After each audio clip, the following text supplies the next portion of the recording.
ओम परतत्वे सदा लीनो रामकृष्ण समागया यो धर्म स्थापनरतो वीरेशम तम नमाम्यहम। শ্রী ভগবানের অশেষ ইচ্ছায় আবার আমরা সমবেত হয়েছি আজকের এই পাঠচক্রে। আমাদের পাঠচক্রের আলোচনার বিষয়বস্তু স্বামী শিষ্য সংবাদ। আমরা ব্যবহার করছি স্বামী শিষ্য সংবাদ স্বামী বিবেকানন্দের বাণী ও রচনার নবম খণ্ড থেকে। স্বামী শিষ্য সংবাদের রচয়িতা শ্রী শরৎচন্দ্র চক্রবর্তী। স্বামীজি যাকে বাঙ্গাল বলে ডাকতেন। আমরা পড়ব আজকে 32 নম্বর বললি, স্থান বেলুড় মঠ, কাল 1900। সময় প্রায় শেষ হয়ে আসছে। আমরা পড়ছি, সময় প্রায় শেষ হয়ে যাচ্ছে। এটা 1900 আর স্বামীজি 1902 জুলাইয়ে চলে গেছেন। আজকের অংশটা একটু কঠিন, জটিল তত্ত্ব আলোচনা আছে। এখন স্বামীজি বেশ সুস্থ আছেন। শিষ্য রবিবার প্রাতে মঠে আসিয়াছে। স্বামীজির পাদপদ্ম দর্শনান্তে নিচে আসিয়া স্বামী নির্মলানন্দের সহিত বেদান্ত শাস্ত্রের আলোচনা করিতেছে। এমন সময় স্বামীজি নিচে আসিলেন এবং শিষ্যকে দেখিয়া বলিলেন, কিরে, তুলসীর সঙ্গে তোর কি বিচার হচ্ছিল? শিষ্য বললেন, মশাই, তুলসী মহারাজ বলছিলেন বেদান্তের ব্রহ্মবাদ কেবল তোর স্বামীজি আর তুই বুঝিস, আমরা কিন্তু জানি কৃষ্ণস্তু ভগবান স্বয়ং। স্বামীজি বললেন, তুই কি বললি? শিষ্য বলছেন, আমি বললাম এক আত্মাই সত্য। কৃষ্ণ ব্রহ্মজ্ঞ পুরুষ ছিলেন মাত্র। তুলসী মহারাজ ভেতরে বেদান্তবাদী, বাইরে কিন্তু দ্বৈতবাদীর পক্ষ লইয়া তর্ক করেন। ঈশ্বরকে ব্যক্তিবিশেষ বলিয়া কথা অবতারণা করিয়া ক্রমে বেদান্তবাদের ভিত্তিতে সুদৃঢ় প্রমাণিত করাই তাহার অভিপ্রায় বলিয়া মনে হয়। কিন্তু উনি আমায় বৈষ্ণব বলিলেই আমি এই কথা ভুলিয়া যাই এবং তাহার সঙ্গে তর্ক লাগিয়া দিই। স্বামীজি বলছেন, তুলসী তোকে ভালোবাসে কিনা তাই ওইরূপ তোকে খেপায়। তুই চটবি কেন? তুইও বলবি আপনি শূন্যবাদী নাস্তিক। তুলসী মহারাজ, স্বামী নির্মলানন্দজি মহারাজ, এনাকে নিয়ে অনেক রকমের কনফিউশন আছে। কেউ কেউ বলেন ইনি শ্রীরামকৃষ্ণ পার্ষদ, কেউ কেউ বলেন তিনি স্বামী বিবেকানন্দের পার্ষদ। শ্রীরামকৃষ্ণ সংঘের দক্ষিণ ভারতের প্রচারে তুলসী মহারাজের ভূমিকা অনেকখানি, কিন্তু একটি অনভিপ্রেত ঘটনা ঘটায় তুলসী মহারাজকে এই সংঘ ছেড়ে চলে যেতে হয়। তুলসী মহারাজ নিজেকে শ্রীরামকৃষ্ণ পার্ষদ, সংঘ তাকে শ্রীরামকৃষ্ণ পার্ষদ হিসেবে স্বীকৃতি দিলেও তিনি নিজে আইনগতভাবে শ্রীরামকৃষ্ণের পার্ষদ নন, এই কথাটি তিনি বলেছিলেন, এবং যে কারণে পরবর্তীকালে শ্রীরামকৃষ্ণের পার্ষদ তালিকা থেকে তাকে বাদ দেওয়া হয় এবং তিনি তার কেরলে প্রচার করেন। কিন্তু শ্রীরামকৃষ্ণ বিবেকানন্দ প্রচারের ক্ষেত্রে তার অনবদ্য ভূমিকা আছে, এ কথা স্বীকার করতেই হবে। এ কথা আমাদের স্বীকার করতেই হবে। দক্ষিণ ভারতে ব্যাঙ্গালোর অন্যান্য জায়গাগুলি, বিশেষ করে কেরালার যে কটি আশ্রম আছে তার মধ্যে কয়েকটি, যেমন হরিপাদ, এই সমস্ত জায়গায় ওনার আশ্রম ছিল, যেগুলো পরবর্তীকালে ওনার অনুরোধে, ওনার শিষ্যদের অনুরোধে রামকৃষ্ণ মিশন গ্রহণ করেছে। এই আশ্রমগুলির আর্থিক অবস্থা খুবই খারাপ, তথাপি যেহেতু এই নির্মলানন্দজি তৈরি করা আশ্রম, তার প্রতি শ্রদ্ধা ভক্তি প্রদর্শন করার জন্য এই আশ্রমগুলিকে গ্রহণ করা হয়েছে। শুধু একটি আশ্রম যেখানে পূজ্যপাদ নির্মলানন্দজি মহারাজের অস্থি নিচয় রাখা আছে, সমাধি দেওয়া হয়েছিল, ওট্টাপালম, সেটা আমাদের নিয়মের কারণে আমরা গ্রহণ করতে পারি নাই। তুলসী মহারাজ, বড়দের কাছে শুনেছি তুলসী মহারাজ সংঘ থেকে বিযুক্ত হলেও সঙ্গত মন থেকে তাকে শ্রদ্ধা এবং ভক্তি করেন। তুলসী মহারাজ নিজেকে শ্রীরামকৃষ্ণের পার্ষদ, শ্রীরামকৃষ্ণের অনুরাগী এবং স্বামী বিবেকানন্দের পার্ষদ হিসেবে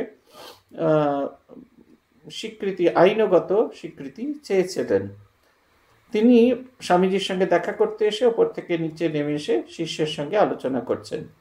তার স্টাইলটা ছিল তুলসী মহারাজের, তিনি ভেতরে দ্বৈতবাদী এবং বাইরের দিকে দ্বৈতবাদী, কিন্তু অন্তরে তিনি অদ্বৈতবাদী ছিলেন। তিনি দ্বৈতবাদের মধ্যে দিয়ে তার আলোচনা শুরু করতেন, কিন্তু শেষ করতেন অদ্বৈতবাদ, যেটি অদ্বৈতবাদে যাওয়ার একটি অন্যতম পন্থা। আমরা দ্বৈতবাদ দিয়ে শুরু করে থাকি, দ্বৈতবাদ নিয়ে কাজ করে থাকি এবং পরবর্তীকালে অদ্বৈতবাদে উপনীত হয়ে থাকি। এইভাবেই একজন মানুষ দ্বৈত থেকে অদ্বৈতে যায়। আমার মনে আছে পূজ্যপাদ ভূতেশানন্দজি মহারাজ দীক্ষা দেওয়ার সময় এই কথাটা আমাদের খুব পরিষ্কার করে বলেছিলেন যে আমাদের লক্ষ্য হচ্ছে অদ্বৈতবাদ, আমাদের লক্ষ্য সেই ছাদে ওঠা, কিন্তু অদ্বৈতবাদে পৌঁছানোর জন্য অনেকগুলি সিঁড়ির প্রয়োজন। সবার পক্ষে ওই এক পদ্ধতিতে লাফিয়ে ছাদে ওঠা যায় না, তাই দ্বৈতবাদের মধ্যে দিয়ে ধীরে ধীরে ধীরে ধীরে অদ্বৈতবাদে কে পৌঁছয়। ঠাকুরের যেরকম উদাহরণ আছে, মহারাজ খুব এই উদাহরণটা দিতেন, সেটা হলো এই ছাদে ওঠার পর দেখা যায় যে ছাদ যে ইট চুন সুরকি দিয়ে তৈরি হয়েছে, সিঁড়িও সেই ইট চুন সুরকি দিয়ে তৈরি হয়েছে। অর্থাৎ দ্বৈতবাদ হচ্ছে ঈশ্বরের একত্ববাদে পৌঁছানোর একটি পন্থা। সেই পন্থা দিয়ে আমরা যখন একে পৌঁছই তখন দ্বৈতবাদ এবং অদ্বৈতবাদ দুটোকেই এক বলে বোধ হয়, কারণ ঈশ্বরের প্রকাশ কখনো বহু হিসেবে, কোথাও ঈশ্বরের প্রকাশ এক হিসেবে এইভাবে প্রকাশিত হয়। তুলসী মহারাজ কে শিষ্য বলছেন, তুলসী মহারাজের সঙ্গে কি বিচার হচ্ছিল? তুলসী মহারাজ শিষ্য বললেন যে বেদান্তের ব্রহ্মবাদ কেবল তো স্বামীজি আর তুই বুঝেছিস, আমরা কিন্তু জানি কৃষ্ণস্তু ভগবান স্বয়ং। যে শুধুমাত্র তো স্বামী বিবেকানন্দ বুঝেছে তাই নয়। এইটা শুনে অনেক সময় আমরা অন্যরকমের ভাবনা করে থাকি, কিন্তু এইটা ভেবে দেখুন, যদি তুলসী মহারাজকে শ্রীরামকৃষ্ণ পার্ষদ নাও ধরা হয়, এই সঙ্গের প্রথম দিককার স্বামী হিসেবে ধরা, তাহলেও দেখুন স্বামীজির সঙ্গে তার সম্পর্কটা কত সহজ। এই ঈশ্বরের সঙ্গে এই যে এরকম সহজ সম্পর্ক যতক্ষণ না পর্যন্ত আমরা পাতাতে পারব, ততক্ষণ পর্যন্ত ঈশ্বরের সঙ্গে একীভূত হওয়া আমাদের সহজ নয়, আমাদের পদ্ধতি নয়। স্বামীজি তাকে বললেন, তুই কি বললি? আমি বললাম এক আত্মাই সত্য, কৃষ্ণ ব্রহ্মজ্ঞ পুরুষ ছিলেন মাত্র। তুলসী মহারাজ ভেতরে বেদান্তবাদী, বাইরে কিন্তু দ্বৈতবাদী পক্ষ লয়ে তর্ক করেন। ঈশ্বরকে ব্যক্তি বিশেষ বলিয়া কথা অবতারণ করিয়া ক্রমে বেদান্তবাদের ভিত্তি সুদৃঢ় প্রমাণিত করাই তার অভিপ্রায় বলিয়া বোধ হয়। বলছেন এই অবধি ঠিক ছিল, আমাকে যদি বৈষ্ণব বলা হয়, মানে একটা কোনো বাদেতে, মানে বৈষ্ণব সম্প্রদায়ভুক্ত কোনো সম্প্রদায়ভুক্ত বলা হলে তখন আমার খুব কষ্ট হয়। তখনই তিনি তর্কাতর্কি করেন। কেন তর্কাতর্কি করেন? কারণ তর্কাতর্কি করেন যে অদ্বৈতবাদ বলছেন আমরা কোনো রকম পন্থায় বিশ্বাসী নই। অদ্বৈতবাদ ঈশ্বরের প্রেম, ঈশ্বরের ভালোবাসা, নির্বিকল্প নিরুপাধিক ঈশ্বরকে ডাকার কথা বলছেন। স্বামীজি বলছেন তুলসী তোকে ভালোবাসে কিনা, তাই এই রূপ তোকে বলে খেপায়। তুইও চটবি কেন? তুইও বলবি আপনি শূন্যবাদী নাস্তিক, আপনি শূন্যবাদী নাস্তিক, যে ঈশ্বরে বিশ্বাস করে না এবং ঈশ্বরের প্রকাশ মহাশূন্যের সাথে একসঙ্গে কথা বলেন। শিষ্য বলছে, মহাশয় উপনিষদে ঈশ্বর যে শক্তিমান ব্যক্তি বিশেষ এ কথা আছে কি? লোকে কিন্তু ঐরূপ ঈশ্বরে বিশ্বাস হবান। স্বামীজি বলছেন সর্বেশ্বর কখনো ব্যক্তি বিশেষ হতে পারেন না। জীব হচ্ছে ব্যষ্টি, আর সকল জীবের সমষ্টি হচ্ছে ঈশ্বর। জীবের অবিদ্যা প্রবল, ঈশ্বরের বিদ্যা ও অবিদ্যার সৃষ্ট সমষ্টি মায়াকে বশীভূত করে রয়েছেন এবং স্বাধীনভাবে এই স্থাবর জঙ্গম জগৎটিকে নিজের ভেতর থেকে প্রজেক্ট করছেন। ব্রহ্ম কিন্তু এই ব্যষ্টি সমষ্টি অর্থাৎ জীব ঈশ্বরের পারে বর্তমান। ব্রহ্মের অংশ ভাগ হয় না। বোঝাবার জন্য তার ত্রিপাদ, চতুষ্পাদ ইত্যাদি কল্পনা করা হয়েছে, যে পাদে সৃষ্টি স্থিতি লয় অধ্যাস হচ্ছে, সেই ভাগকেই শাস্ত্র ঈশ্বর বলে নির্দেশ করছে। অপর ত্রিপাদ কুটস্থ, যাতে কোনরূপ দ্বৈত কল্পনার ভান নেই, তাই ব্রহ্ম। তাই বলে এরূপ যেন মনে করিসনি যে ব্রহ্ম জীব জগৎ থেকে একটি স্বতন্ত্র বস্তু। বিশিষ্টাদ্বৈতবাদীরা বলেন ব্রহ্মই জীব জগৎ রূপে পরিণত হয়েছেন। অদ্বৈতবাদীরা বলেন তা নয়, ব্রহ্মে এই জীব জগৎ অধ্যস্ত হয়ে আছে মাত্র, কিন্তু বস্তুত ওতে ব্রহ্মের কোনো পরিণাম হয়নি। অদ্বৈতবাদী বলেন নাম রূপ নিয়েই জগৎ, যতক্ষণ নাম রূপ আছে ততক্ষণই জগৎ আছে।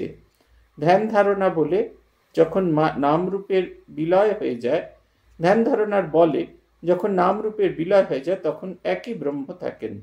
এখন তোর আমার বা জীবের জগতের স্বতন্ত্র সত্তার আর অনুভব হয় না। জীবের স্বরূপই হচ্ছেন ব্রহ্ম। ধ্যান ধারণায় নাম রূপের আবরণটা দূর হয়ে এই ভাবটি প্রত্যক্ষ হয় মাত্র। এই হচ্ছে শুদ্ধাদ্বৈতবাদের সারমর্ম। বেদ বেদান্ত শাস্ত্র এই কথাই নানা রকম ভাবে বারংবার বুঝিয়েছেন। তাহলে হচ্ছেন সর্বেশ্বর। আমরা যে মনে করি ঈশ্বর ব্যক্তি বিশেষ হতে পারেন তা কিন্তু নয়।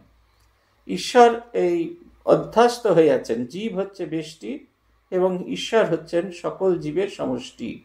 আমাদের সবাইকে সংযুক্ত করে দিলে যেটি হবে সেটি হচ্ছে ঈশ্বর। এই কারণে স্বামীজির যে কথা শিবজ্ঞানে জীবসেবা, যে প্রত্যেক জীবের ভেতরে যে ঈশ্বরীয় ভাব আছে সেইটিকে কল্পনা করা, এবং সেইটিকে কল্পনা করে প্রথমে কল্পনা এবং তারপরে সেটি স্বাভাবিক হয়, এবং সেই শিবজ্ঞানে জীবসেবা, তখন আর মানুষের সেবা আমরা করি না, আমরা স্বয়ং ঈশ্বরের সেবা করি। এই বোধটা আসা খুব জরুরি। যতক্ষণ না পর্যন্ত সেই বোধটা আসে ততক্ষণ আমাদের দ্বৈতভাবে সাধন করা দরকার। স্বামীজি বলছেন যতক্ষণ নাম রূপ আছে ততক্ষণ জগৎ আছে। ধ্যান ধারণার বলে যখন নাম রূপের বিলয় হয়ে যায় তখনই ব্রহ্মেই থাকে।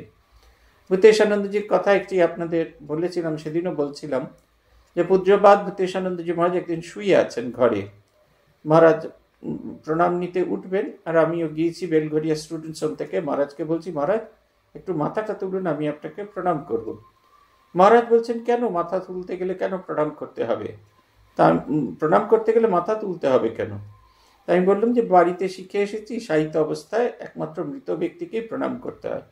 উনি বলছেন, আমি তো মৃত, ডেড বডি, আমি সন্ন্যাস নেবার আগে নিজের শ্রাদ্ধ করে এসেছি, আর শুধুমাত্র ডেড বডিটা ক্যারি করে যাচ্ছি। যখন এই শরীর চলে যাবে তখন এটাকে ছুঁড়ে ফেলে দেব, এবং আমি যেখানে যাবার সেখানে যাব। আর এটা নিয়ে তোমরা তখন মাটিতেই গর্ত করে পুঁতে দাও, আর আগুনেই জ্বালিয়ে দাও, আর জলেই ফেলে দাও, এতে আমার কিচ্ছু এসে যায় না। আমরা তখন কথার কথা হিসেবে শুনছি, কিন্তু দেখুন পরবর্তীকালে মহাপুরুষ মহারাজের জীবনে এরকম একটি ঘটনা আছে। নীলরতন সরকার এসছেন মহাপুরুষ মহারাজকে দেখতে। মহাপুরুষ মহারাজকে জিজ্ঞেস করছেন, আপনি কেমন আছেন? বলছেন, মহাপুরুষ মহারাজ বলছেন, আমি খুব ভালো আছি। বলছেন, তাহলে যে সেবকরা বললো কাল রাত্রে আপনার খুব শরীর খারাপ হয়েছে, সেই কারণে আপনি আমাকে আজ কল দেওয়া হয়েছে। মহাপুরুষ মহারাজ খুব হাসছেন, বলছে, ও এই শরীরটা, হ্যাঁ এই শরীরটা ঠিক নেই, এই শরীরটা কেমন আছে তুমি ওদের জিজ্ঞেস করো, কিন্তু আমি জানি আমি ভালো আছি। এই যে আমিটি, এটি হচ্ছে আত্মস্বরূপ, এটি হচ্ছে ব্রহ্মস্বরূপ। এইটিতে উত্তীর্ণ হওয়া দরকার। এই উত্তীর্ণ কি করে হয় না? ধ্যান ধারণার বলে। ধ্যান আমরা যখন করি, প্রথম দিকে যে প্রাথমিক ধ্যান যেটা হয়, আপনারা দেখেন যে আমার ভেতরে আমার মুখ যেদিকে, আমার ঈশ্বরের মুখ সেই দিকেই আছে, আমার ইষ্ট বস্তুর মুখ সেই দিকেই আছে। এইটা করতে গেলে প্রথম আমাকে শরীর থেকে বার করতে হয়। এই যে আমি যে এই শরীর সর্বস্ব, এই বোধটা থেকে বেরিয়ে আসতে হয়। তারপর আমার এই শরীরে তিনি অধিষ্ঠান করছেন, কল্পনা করতে করতে আমি যে সত্তা সেটা হারিয়ে যায়, তখন তুমি আমি, আমি তুমি। তারপরে এই বোধটা যখন চতুর্দিকে হয়, যে জগতে যা কিছু দৃশ্যমান সব কিছু বস্তুর ভেতরে শুধু তিনিই বিরাজ করছেন, ঈশ্বরের প্রকাশ হচ্ছেন, ব্রহ্মবস্তুর প্রকাশ, তখন আমি অদ্বৈত জ্ঞানে প্রতিষ্ঠিত হয়েছি। তোতাপুরী সম্পূর্ণ নগ্ন অবস্থায় চাঁদনির ঘাটে নেমেছেন। নেমে তিনি হেঁটে আসছেন, তার সেই বিরাট জটা মেঝেতে লুটোচ্ছে এবং তিনি সম্পূর্ণ নগ্ন। চাঁদনির ঘাটে পুরুষরা স্নান করছেন, মেয়েরা জল নিচ্ছেন, সব কিছু হচ্ছেন, কারুর লজ্জা হচ্ছে না। যেমন তোতাপুরীর তাকে লজ্জা হচ্ছে না, তেমনি তার বোধটা এত তীব্র যে তিনি যে তন্মাত্রার মধ্যে দিয়ে বিচরণ করছেন, সেখানে যে মানুষজন আছেন তাদের ভেতরে এই ভাবটা তত তীব্র হয়ে যাচ্ছেন। ব্রহ্মজ্ঞ পুরুষের এইটি। ব্রহ্মজ্ঞ পুরুষ তার দেহ বোধ থাকে না, দেহেতে কখনো তার মন থাকে না। আমাদের সামান্য একটু যন্ত্রণা হলে আমরা যতই হাসি না কেন, হাতের যন্ত্রণার প্রতি মন থাকে। ঠাকুর বলছেন দাঁতের যন্ত্রণার কথা। এই দাঁতের যন্ত্রণা যেরকম হলে সবসময় মন সেখানে, মনের একটা অংশ সেখানে থাকে। পূজ্যপাদ ভূতেশানন্দজি মহারাজকে দেখেছি, তার বাঁ হাতে এত অসহ্য যন্ত্রণা, তিনি সেটা নড়াতে পারছেন না। অথচ তিনি যখন প্রণাম নিতে বসেছেন, তাকে দেখে আনন্দময় পুরুষ বলে মনে হচ্ছে, ভীষণ আনন্দময় পুরুষ। তার যে শরীরে কোথাও ব্যথা আছে, কোথাও বেদনা আছে, সে দেখে বোঝা যাচ্ছে না। আমি ভুল করে মহারাজকে প্রণাম করতে গিয়ে মহারাজের বাঁ হাতটা ধরে ফেলেছি, তখন মহারাজের যন্ত্রণা বোধ হচ্ছে। এই দেহবোধ যখন, এই দেহ আমি, তখনই যন্ত্রণা। কিন্তু যখন দেহাতীত অবস্থায় তিনি আছেন, তখন তার আর কোনো বাহ্যিক যন্ত্রণা, শারীরিক যে জাগতিক যে যন্ত্রণা, তাকে স্পর্শ করছে না। এইটি হচ্ছে ব্রহ্মজ্ঞানের লক্ষণ। তিনি একবারে বুঁদ হয়ে আছেন। আত্মস্থানজিকে দেখলাম তিনি একবারে বুঁদ হয়ে থাকতেন। যখন তিনি একলা বসে থাকতেন, তার কাছে কিছুতেই যাওয়া যেত না, বুঁদ হয়ে থাকতেন, একটা ভাবের ভেতরে যেন তিনি ডুবে আছেন। আর এই ভাবটি যত ধীরে ধীরে ধীরে ধীরে গভীর হতে থাকতো, তখন তাকে আলাদা করা যেত না, অনেক কষ্ট করে তাকে সাধারণ ভূমিতে নামানো হতো। তিনি যেন নিজের ভাবেতে একদম বুঁদ হয়ে থাকা। এই যে বলছেন, এইটা সাধন ভজন করতে করতে আসে। সাধন ভজন করতে আমি তুমি দুটো ভাগ আছে, তারপরে শুধু তুমি, আর তারপরে যেটা আছে সেটা বলে বোঝা যায় না। আমি তুমি সেই স্তরের ভেতরে একেবারে মিলে যায় যে আমার সত্তা তোমাতে, তোমার সত্তা আমাতে মিলেমিশে এমন একাকার হয়, আমাদের দুজনের কোনো সত্তাটি আমাদের কাছে প্রকাশিত হয় না, তখন একটি অনন্ত সত্তার প্রকাশ হয়। নদী যখন জলের মধ্যে মিশে যায়, তখন জল তার সত্তাকে সম্পূর্ণভাবে হারিয়ে ফেলে, তার আলাদা করে কোনো সত্তা নেই। সমুদ্রের মাঝখান থেকে তুলে বলা যায় না এইটা গঙ্গা নদী, এইটা যমুনা নদী, এরকম আলাদা করে কিছু বলা যায় না। তিনি যেন ওই সমস্ত সত্তার সাথে মিলে মিশে সম্পূর্ণ একাকার হয়ে যান, একদম সম্পূর্ণ একাকার হয়ে গিয়ে থাকেন, তাকে আর আলাদা করে ডিফারেন্সিয়েট করা যায় না, একবারে কোনোভাবে ডিস্টিংগুইশ করে বলা যাচ্ছে না তিনি এইরকম, এইটা বলা যায় না। ঠাকুরের গল্প আছে, ঠাকুর কাশীপুর উদ্যানবাটিতে আছেন, খুব অসুস্থ, যে এসছে তাদেরই দেখে মনে হচ্ছে তিনি খুব অসুস্থ। তুরিয়ানন্দজিকে বলছেন বড্ড কষ্ট, ভগবানের কাছে প্রার্থনা করো যেন কষ্টটা যায়। তুরিয়ানন্দজি বলছেন সে কি কথা, আমি তো দেখছি আপনি খুব আনন্দে আছেন। ঠাকুর হাসছেন আর বলছেন শালা ধরে ফেলেছে। এই যে ব্রহ্মজ্ঞানীকে দেখে চেনার ক্ষমতা আমাদের থাকে না। ব্রহ্মজ্ঞানী তিনি এমন একটা পোজ করে থাকেন, তাকে সাধারণ মানুষ বলে বোধ হয়। আমাদের একজন প্রাক্তনী, নরেন্দ্রপুরের একজন প্রাক্তনী, তার সঙ্গে সেদিনকে দেখা হলো, এই ইয়েতে দেখা হলো, জেটিতে দেখা হলো। সে ছেলে যে লঞ্চে আমার সাথে একসাথে গেলেন, একবারে খুব সাধারণ পোশাক পরে আছেন, বরং সাধারণের চেয়েও নিচু পোশাক পরে আছেন। জিজ্ঞেস করলাম তুমি কি করো? বললেন আমি সিবিআইতে চাকরি করি। আমি পোশাক সেরকম কেন, দাড়ি কাটনি কেন? বলছে আমি এখন কভারে আছি, আমার কাজ করছি, এই সময় আমরা ভালো পোশাক আশাক পরতে পারি না, কোনো একটা ভিজিলেন্স চলছে, সেটা আমি পাবলিকলি বলতে পারি না, সেটাও আমাকে বলেছিল, সেইটি দেখার জন্য সে এসেছে। তার বাড়ির লোকজন থেকে এপার থেকে ওপারে নিয়ে যাচ্ছে, তার বাড়ির লোকজন এক জায়গায়, সে আরেক জায়গায় দাঁড়িয়ে আছে, এমনভাবে দাঁড়িয়ে আছে সে যেন কোনোভাবেই, আর 5টি তীর্থযাত্রী থেকে তাকে কোনোভাবে আলাদা করা যাচ্ছে না। গাল ভর্তি খোঁচা খোঁচা দাড়ি, পায়ে একটা সেই প্লাস্টিকের জুতো পরা, সেটা যে কতদিনের ময়লা ভগবান জানে, জামা কাপড়ও সেই রকম ময়লা, সবটাই যেন আবরণ, কিন্তু আসল সত্তাটি একেবারে লুকিয়ে রেখেছেন। ঠিক এইরকম ব্রহ্মজ্ঞ পুরুষদের বোঝা যায় না। ব্রহ্মজ্ঞ পুরুষকে দেখবার জন্য আলাদা দৃষ্টিশক্তি থাকা দরকার। সে দৃষ্টিশক্তি কেমন না, যে সাধন ভজন করে এই অনুভূতিতে এসেছে, একমাত্র সে তার বোধ দিয়ে, তার অনুভব দিয়ে বুঝতে পারে। পূজ্যপাদ গম্ভীরানন্দজি মহারাজকে জিজ্ঞাসা করা হয়েছিল আপনি শ্রী শ্রীমাকে দর্শন করেছেন কিনা, বা ঠাকুরকে দর্শন করেছেন কিনা। উনি বলেছেন খালি চোখে দেখিনি, কিন্তু একটা অদ্বয় ব্রহ্ম বোধ হয়েছে, আমি সেই বোধের ভেতরে আমিও একটা অঙ্গ, এইটি অনুভব করেছি। এটা হচ্ছে কথা। একদিন একজন চিঠি লিখেছেন পূজ্যপাদ মহারাজকে যে শ্রীমা সারদা দেবী গ্রন্থ পড়ে তিনি মুগ্ধ হয়েছেন, আপনি কি মাকে দেখেছেন? গম্ভীরানন্দজি লিখে দিলে, সেবককে লিখতে বললেন লিখে দে যে দেখিনি। সেই ব্রহ্মচারী এই সেবক যখন লিখতে যাচ্ছে তখন বলছে না ওটা লিখিস না, লেখ এই চর্মচক্ষুতে দেখিনি। তার মানে অনুভবে, বোধে তিনি দেখছেন বিরাট সত্তার মধ্যে। এই যেরকম এর সবচেয়ে সহজ উদাহরণ হচ্ছে মাতৃগর্ভে যখন সন্তান থাকে, মা হচ্ছেন পুরোটা তার আধার, তারই ভেতরে তিনি আছেন, একবারে একবারে তাকে আলাদা করা যাচ্ছে না। আলাদা আলাদা অস্তিত্ব আছে, কিন্তু তাকে আলাদা করা যাচ্ছে না। সেই বিরাটের ভেতরে তিনি নিত্যযুক্ত হয়ে আছেন, জীবাত্মা এবং পরমাত্মা ঠিক সেই রকম। শিষ্য বলছেন তাহা হইলে ঈশ্বর যে সর্বশক্তিমান ব্যক্তি বিশেষ, এ কথা সত্য হয় কি রূপে? স্বামীজি বলছেন মন রূপ উপাধি নিয়ে মানুষ, মন দিয়েই মানুষকে সকল বিষয় ধরতে বুঝতে হচ্ছে, কিন্তু মন যা ভাবে তা লিমিটেড, সীমাবদ্ধ হবে। এজন্য নিজেকে, নিজের পার্সোনালিটি, ব্যক্তিত্ব আর ঈশ্বরের পার্সোনালিটি কল্পনা করা জীবের স্বতঃসিদ্ধ স্বভাব। মানুষ তার আদর্শকে মানুষ রূপেই ভাবতে সক্ষম।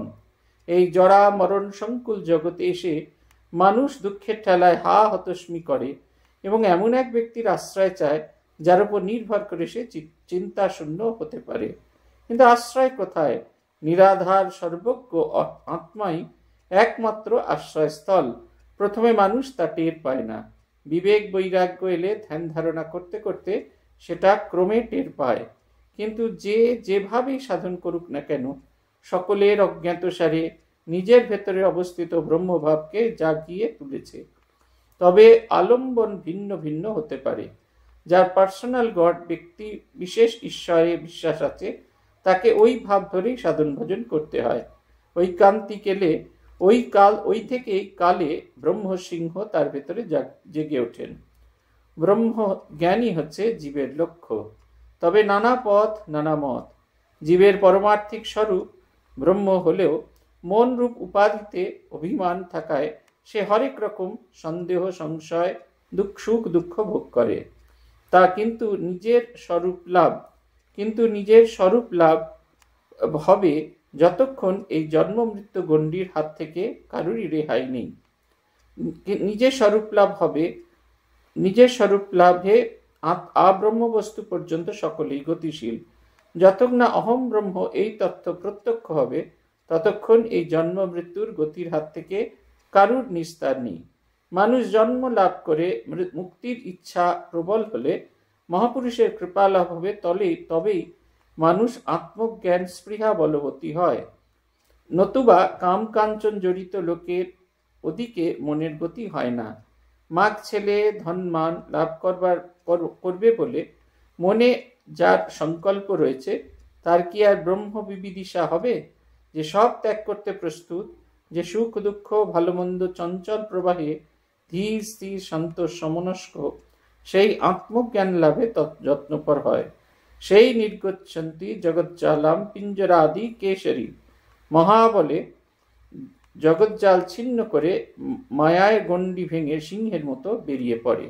এইখানে কতগুলি কথা খুব সহজ করে স্বামীজি বলছেন। মন রূপ এবং উপাধি দিয়েই মন দিয়ে মানুষকে সকল বিষয় ধরতে বুঝতে হচ্ছে। কিন্তু মন যা ভাবে তা লিমিটেড, সীমাবদ্ধ। এই যে আমাদের একটা লিমিটেড দৃষ্টিভঙ্গি থাকে, এর বেশি ভাবতে পারি না। আমরা বলে থাকি, কথাটা খুব বলে থাকি, আমিও বলে থাকি, এখানকার যারা আছেন বিজ্ঞ তারাও এই কথা বলে থাকেন। আমাদের সাগরের লোকজন সম্পর্কে বলা হয় যে এখানকার মানুষজন অত্যন্ত ভালো, খুবই ভালো, খুব প্রগতিশীল। কিন্তু এইখানকার মানুষরা বিশ্বাস করে না যে এই দ্বীপের বাইরে একটা জগৎ আছে। বলছে এদের লিমিটেড দৃষ্টিভঙ্গি। আজকে একটা যুব সম্মেলনে গিয়েছিলাম, সেখানেই প্রশ্নটি করিনি, কিন্তু সাধারণত এই প্রশ্নটি আমি করে থাকি যে কারা কারা এই দ্বীপ পেরিয়ে গিয়ে ওপারের জগৎকে, ওপারের পৃথিবীটাকে দেখেছে। যারা ওপারের পৃথিবীকে দেখেছে তারা আর এইখানে ফিরে আসে না। এই লিমিটেড এডিশন থেকে যারা আনলিমিটেড এডিশন হয়, মানুষ যখন এই যে মন রূপের মধ্যে থাকে, তখন তার পার্সোনালিটিটা লিমিটেড হয়ে যায়। সে তখন উচ্চ চিন্তা, বিরাট চিন্তা করতে পারে না। মানুষ তার আইডিয়ালকে মানুষ রূপেই ভাবতে সক্ষম। দেখবেন দেবতাদের অন্যরকম দেখতে হয় না, দেবতাদের আপনার আমার মতোই দেখতে হয়, শুধু একটু অতিপ্রাকৃত শক্তিশালী বলে অন্যরকম তৈরি হয়। মা দুর্গার সঙ্গে আপনার গর্ভধারিণী জননীর কোনো ফারাক নেই। শুধু আপনার গর্ভধারিণী দশভুজা নন, কিন্তু আপনার মা দুর্গা তিনি দশভুজা। ওইটা হচ্ছে তার যে অতিপ্রাকৃত শক্তি আছে, যেটা আমরা বিশ্বাস করি। মা দুর্গাকে চিন্তা করলে অসুর নিধন যেমন হবে, আমার অন্তর্নিহিত যে অ্যালার্টনেস, আমার অতন্দ্র ভাব জাগবে, আমার ভববন্ধন খণ্ডন হবে। যে এক একটি অস্ত্র আছে, এক একটি অস্ত্র দিয়ে সেই নানা রকমই আমার মনের যে কল্পনা, সেগুলো 10টা রূপ, 10টা হাতওয়ালা মানুষে পরিণত হয়। মানুষ তার আইডিয়ালকে মানুষ রূপেই ভাবতে সক্ষম। এই জরা মরণ সংকুল জগতে এসে মানুষ দুঃখের ঠেলায় হতস্মি করে এমন এক ব্যক্তির আশ্রয় চায়, যার উপর নির্ভর করে সে চিন্তাশূন্য হতে পারে। কেন আমরা ঈশ্বরকে বিশ্বাস করি? কারণ আমাদের একটা অবলম্বন দরকার। গুজরাটে গিয়েছিলাম, সেখানে গান্ধীজির বাড়ি, এখনো পুরনো বাড়িটা আছে। সেইখানে সেই পুরনো ট্র্যাডিশন আছে, মাটি দিয়ে তৈরি দোতলা বাড়ি। সেই দোতলা বাড়িতে অনেকেই উঠতে পারে, কিন্তু এত উঁচু উঁচু সিঁড়ি সবাই উঠতে গেলে তাদের খুব কষ্ট হয়। সেই কারণে একটি দড়ি দোতলা থেকে ঝুলিয়ে দেওয়া আছে, তাতে ছোট্ট ছোট্ট দূরে দূরে গাঁট রাখা আছে। সেই নিচের গাঁটটা ধরে 2-3টে ধাপ ওঠার পরে আবার হাতটা অটোমেটিক্যালি আরেকটা ঘাটে চলে যায়, সেইটার ওপর ভর দিয়ে আবার দুটো তিনটে ভাগ, এরকম করতে করতে একতলা থেকে দোতলায় ওঠা যায়। ঠিক ওই রকম আমাদের একটি অবলম্বনের প্রয়োজন হয়, যে অবলম্বনটিকে ধরে আমরা ধীরে ধীরে এই যে জন্ম মৃত্যুর যে চক্র, এই চক্রের বাইরে আসার চেষ্টা করে থাকি। কিন্তু আশ্রয় কোথায়? নিরাধার সর্বজ্ঞ আত্মাই একমাত্র আশ্রয়স্থল। প্রথমে মানুষ তা টের পায় না। বিবেক বৈরাগ্য এলে ধ্যান ধারণা করতে করতে সেটা ক্রমে টের পায়।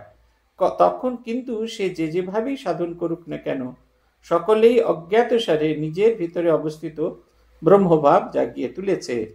মানুষ প্রথমে এটা বুঝতে পারে না, তাই সে একটি রূপের কল্পনা করতে থাকে। কেশবচন্দ্র সেন শ্রীরামকৃষ্ণকে জিজ্ঞাসা করেছিলেন, ঈশ্বর তো অনন্ত, তিনি তো অনন্তের মধ্যে বাস করছেন, তাহলে তাকে একটা ছোট্ট মূর্তির মধ্যে কেন বদ্ধ করা হচ্ছে? শ্রীরামকৃষ্ণ তাকে পশ্চিমের দরজা দিয়ে নিয়ে গিয়ে পশ্চিমের বারান্দায় দাঁড়িয়ে দিয়ে অস্তগামী সূর্যকে দেখালেন। বললেন, আচ্ছা বলো তো, সূর্য কি বাস্তবেই এরকম ছোট? আমাদের কেশবচন্দ্র সেন বললেন, না, তিনি এরকম বাস্তবে ছোট নন, সূর্য আমাদের থেকে অনেক দূরে আছে বলে তাকে এরকম ছোট্ট দেখায়।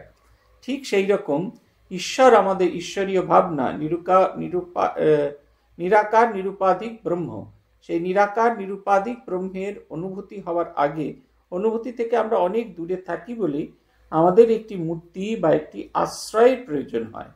এই আশ্রয়টিকে অবলম্বন করে আমরা ধীরে ধীরে এগিয়ে যেতে থাকি। বলছেন, মানুষ তা প্রথমে টের পায় না। বিবেক বৈরাগ্য এলে ধ্যান ধারণা করতে করতে সেটা ক্রমে টের পায়।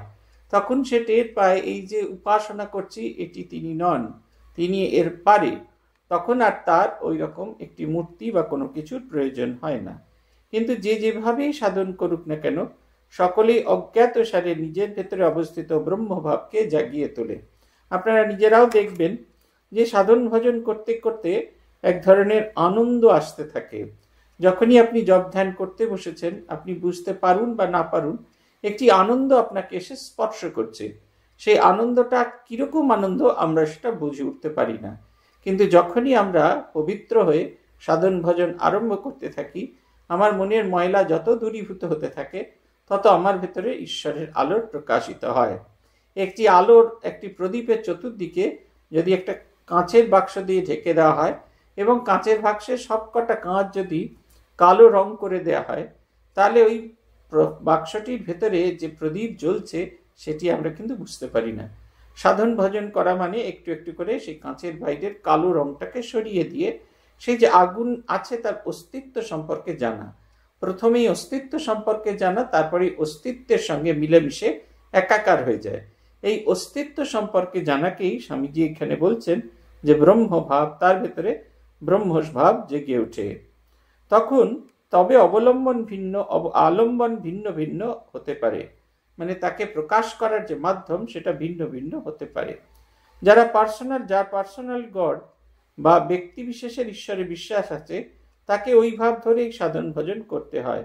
ঐকান্তিকতা এলে ওই থেকেই কালে ব্রহ্ম সিংহ ভিতর থেকে জেগে ওঠে। ব্রহ্মজ্ঞানই হচ্ছে জীবের লক্ষ্য, তবে নানা পথ নানা মত। কি সুন্দর কথা বলছেন কেউ যদি নিষ্ঠা করে সাধন ভজন করে থাকে, তাহলে একজন ব্রহ্মজ্ঞ পুরুষ, ব্রহ্মজ্ঞানী, যে পথে পৌঁছে ঈশ্বর তার ব্রহ্মজ্ঞান লাভ হয়েছিল, এইখানে মূর্তি পূজারী তিনিও সেই ব্রহ্মজ্ঞান লাভ করে সেই পথে পৌঁছতে পারেন। আমরা দীপ্তানন্দজির গল্প আপনাকে বলেছি, তিনি এমন মোহিত হয়ে থাকতেন শ্রীরামকৃষ্ণের সেবায়, তার নিজের যে ক্ষুদ্র শরীর, তার শরীরের যে নানা ধরনের প্রতিবন্ধকতা, এগুলো তার মনেই থাকতো না। তিনি চোখে ভালো দেখতে পারতেন না, চোখে খুব মোটা পাওয়ারের চশমা পরতেন। শ্রীরামকৃষ্ণকে কিরকম গুলঞ্চের মালা গেঁথে দেবেন এই ভাবতে ভাবতে তিনি এমন বিভোর হয়ে ফুল তুলছেন যে কখন তার চশমাটা চোখ থেকে খুলে গেছে তিনি বুঝতে পারেননি। তিনি সেই ভাবটির ভেতরে বিভোর হয়ে আছেন। ফিরে এসেছেন, বিভিন্ন মন্দিরে ফুল সাজিয়েছেন, ফল কেটেছেন, নৈবেদ্য তুলেছেন। সব তোলা হয়ে যাওয়ার পরে যখন মালা গাঁথবার জন্য চুচে সুতো পরাচ্ছেন, তখন তিনি অনুভব করলেন তার দৃষ্টিশক্তি যেন কম, তিনি যেন সেই কিছুতেই তার সেই চুচে সুতো পরাতে পারছেন না। তখন তিনি নিজের চোখে হাত দিয়ে দেখছেন তার চোখের চশমাটি খুলে গেছে। কোথায় আছে সেই চশমাটি? না গাছের ডালেতে যেখানে আটকে গেছিল সেইভাবেই আটকে আছে। দেখুন, একজন সাধারণ সাধু যিনি সারাটা জীবন দেবসেবা করে গেলেন, এই যে উন্নয়ন, নিজেকে ভুলে যাওয়ার সাধন, এই সাধনে তিনি সিদ্ধ হতে থাকলেন। কিন্তু নিজের স্বরূপ লাভে আব্রহ্মস্তম্ভ পর্যন্ত সকলেই গতিশীল। যতক্ষণ না অহম ব্রহ্ম এই তত্ত্ব প্রত্যক্ষ হবে, ততক্ষণ এই জন্ম মৃত্যু গতির হাত থেকে তার নিস্তার নেই। যতক্ষণ না পর্যন্ত আমি এই ব্রহ্মের স্বরূপ, আমার ভেতর দিয়ে ব্রহ্ম প্রকাশিত হচ্ছে, আমি আর আলাদা করে আমিটা ধ্বংস হয়ে শুধুমাত্র ব্রহ্ম বস্তু থাকে, ততক্ষণ পর্যন্ত আমাদের গতায়াত আছে, বারবার পুনঃ পুনঃ জন্ম আছে। কিন্তু যখনই অনুভবটি হয় আমাদের তীব্র, তখন আর এই যাতায়াত থাকে না।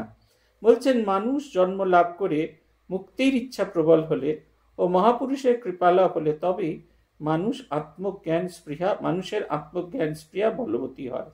শুধুমাত্র মনুষ্য জন্ম গ্রহণ করলেই যে আমরা মুক্তির পথে যাত্রা করব তা নয়। দুটি জিনিস দরকার।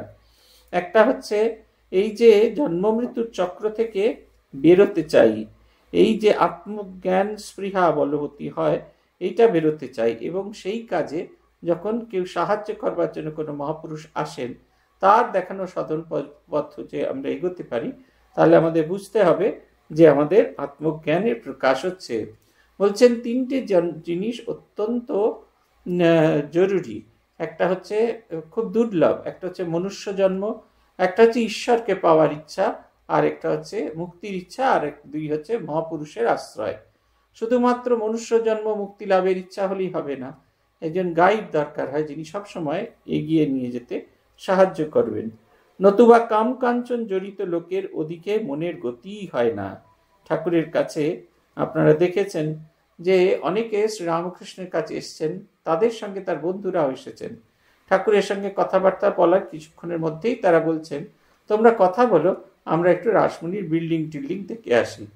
তারপরে রাসমণির বিল্ডিং টিল্ডিং দেখে আবার যখন ফিরে এসছেন, তখনও দেখছেন ঠাকুরের সঙ্গে তাদের কথা বলা শেষ হচ্ছে না। তখন কি করবেন? তারা বললেন, আমরা গিয়ে নৌকায় বসছি, তোমরা এসো।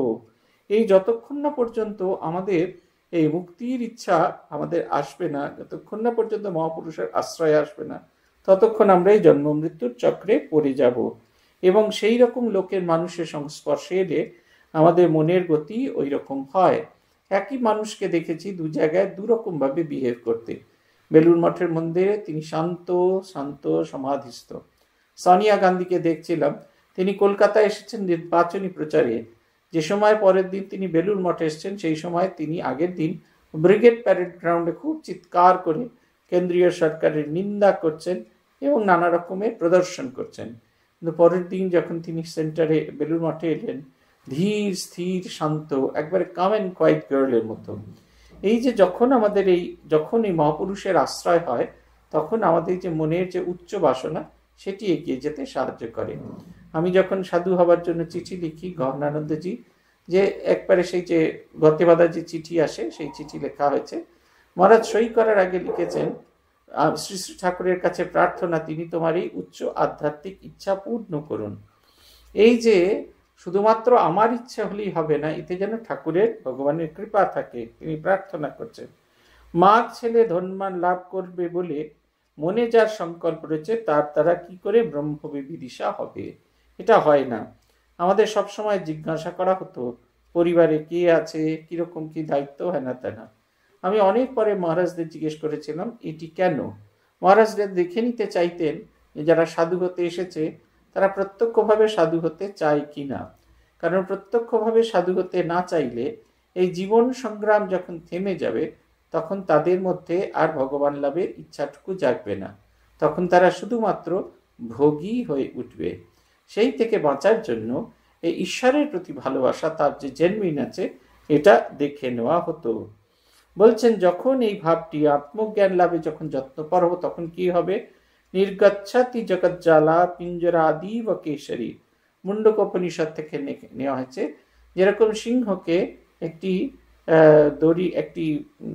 এই জালের ভেতরে আবদ্ধ করে রাখলে সেই জাল টাল ছিঁড়ে বেরিয়ে যায়, ঠিক সেই রকম যখন তার ঈশ্বরের প্রতি আনন্দ জেগেছে, তখন তার অবস্থা হয় সেও ওই রকম এই ভববন্ধনকে ছিন্ন করে বেরিয়ে যায়।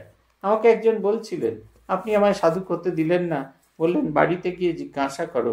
আমি বললাম, সাধু হওয়ার ইচ্ছা থাকলে এইরকমটি হয় না।